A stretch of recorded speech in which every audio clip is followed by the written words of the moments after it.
the shoulders of this blouse, against it to like punch somebody.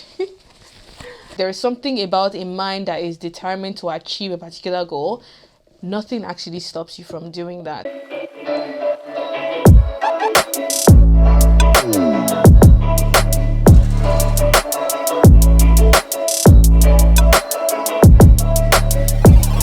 What's up, K Divas, and welcome back to the channel. Yes, it is K Divas now because you guys officially voted for that as the community name for the Kim Day family.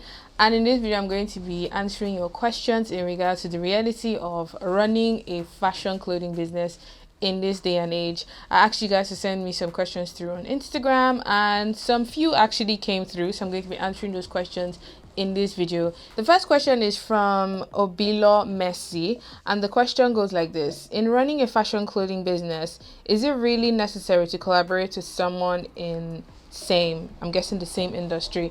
It sort of depends on what you're trying to achieve through that collaboration. Do you want to sort of collaborate with someone who would help you with production? Do you want to leverage on someone else's audience? Do you want to collaborate on a joint collection together? What do you want to achieve with that collaboration?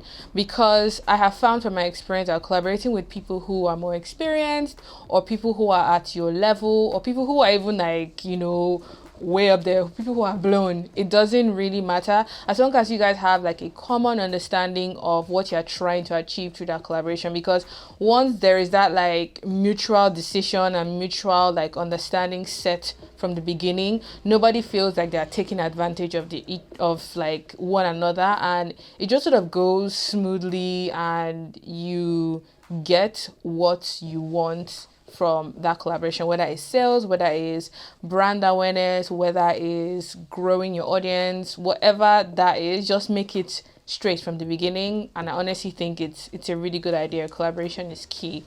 I'm going to be having another amazing giveaway, and for this one I'm going to be giving away the business toolkit, the graded PDF basic bodice, the trouser and the skirt guide.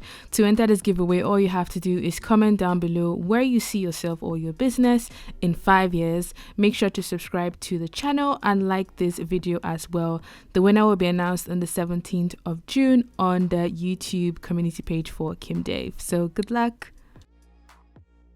Second question is from Esther Lim RH, and the question is how to make fashion sustainable. So sustainable fashion is something that I have been told about, I have learned about from when I was studying fashion in uni, and it's something that I think is becoming more and more important as the day goes by. It is important as a designer, as a creator, to actually think of ways to make your business, your brand, your company more sustainable. So a good example is you can decide to make lesser products so you don't end up with like pieces that you can't sell after the season. You can decide to use more organic fabrics. You can decide to actually hire and pay fair wages to people who work for you. To actually think of ways to recycle, upcycle, reuse them. All those like decisions that we often take for granted as designers. I think we should really honestly sit down before you buy your fabrics, before you make your sketches. Discuss with your team, okay, how can we make this collection more sustainable? How can we reduce the fabrics, the scraps, the waste that we would generate? How can we make our brand more inclusive and diverse to include women of all shapes, sizes, races, sexual orientations? Like, there's a lot of angles that you can actually address this in terms of your own personal business. Next question is from Designs by Jane. And the question goes like so: is race still an issue? Oh, sis, like I don't know. Where do I even start with this one? I have been very fortunate. Let me not even lie. I've been very fortunate in the sense that I grew up in Nigeria, in Africa. So I grew up with a lot of people who looked like me, who understood my struggles, who were shaped like me, who had hair like me. So I really didn't experience racism to the level that my fellow black sisters in the US, in the UK, in other more diverse countries would.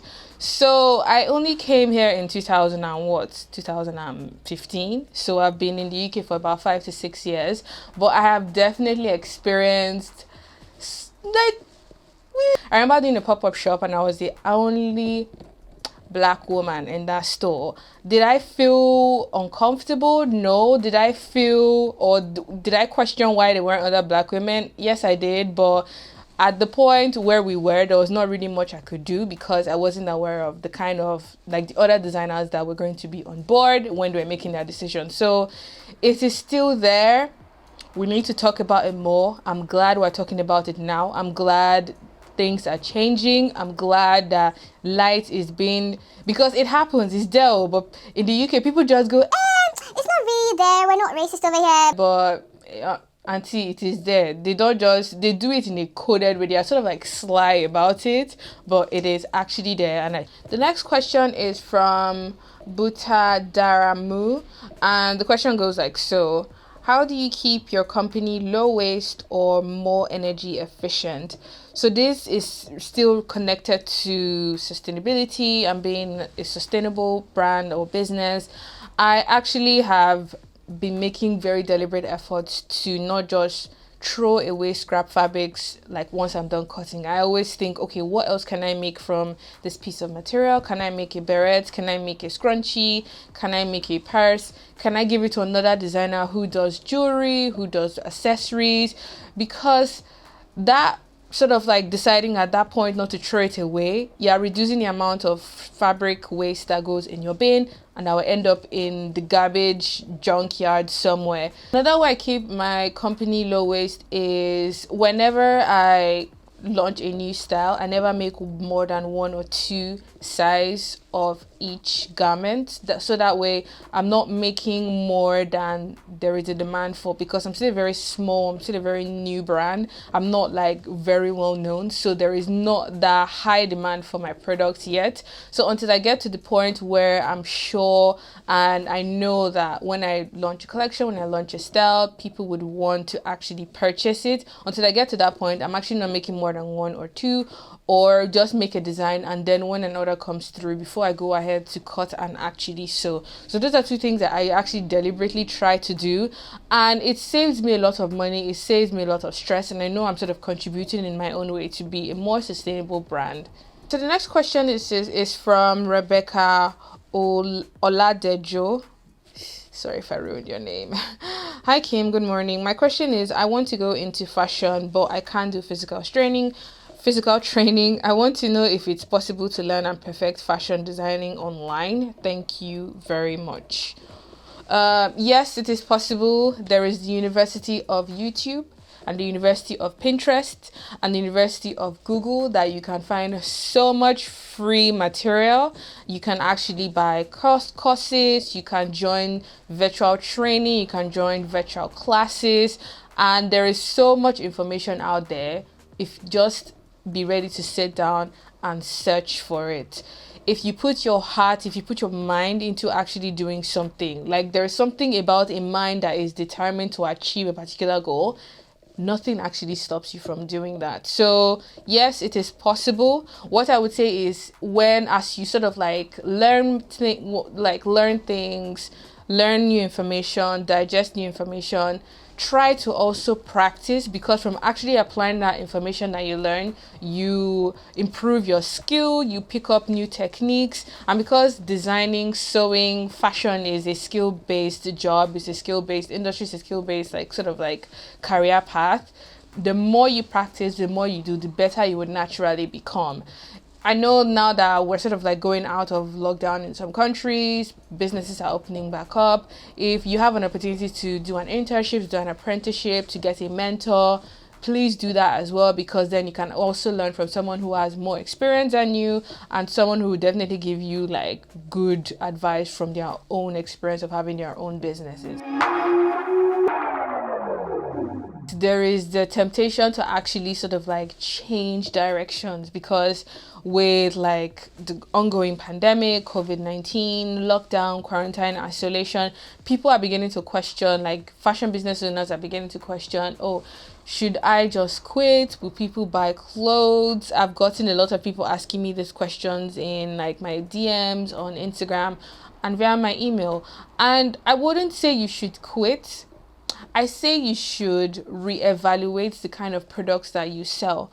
So if you can sort of look at your entire production process from sketching your design to making your patterns to sourcing your fabrics to making your samples to making your garments, if you can break down that process and identify 2 to 3 steps that you can either make a digital product from, a digital service, or a more lifestyle product, still related to your brand, still related to your story, I say you should add that to your clothing. So I would actually be really interested to know what your current situation is like if you run a business in Nigeria, in the UK, in the US, wherever you are, and how have things been for you? Have you been getting a lot of orders? Have you seen like a slowdown in traffic to your online store? Have you had to close your physical store? Like, do you have to like let go of staff? Because everyone's struggle and everyone's journey is very different. And for me, I clocked on really early on the importance of having digital products in addition to having physical things to sell. So I hope you guys enjoyed watching this video. I would love to know your thoughts down below. Please give this video a thumbs up. It helps my channel and it helps this video a lot. If you would like me to make any other topics in related to the reality of running a fashion business, please share it in the comment section down below. If you have any additional questions, share down in the comment section as well. I would link all of like the materials mentioned in the description box, so if you want to go check that out, you have the freedom to do so as well. But yeah, that's literally going to be it in this video. I'll see you guys in my next one. Okay, stay safe, stay positive, and have a good morning, afternoon, and evening wherever you are. Bye.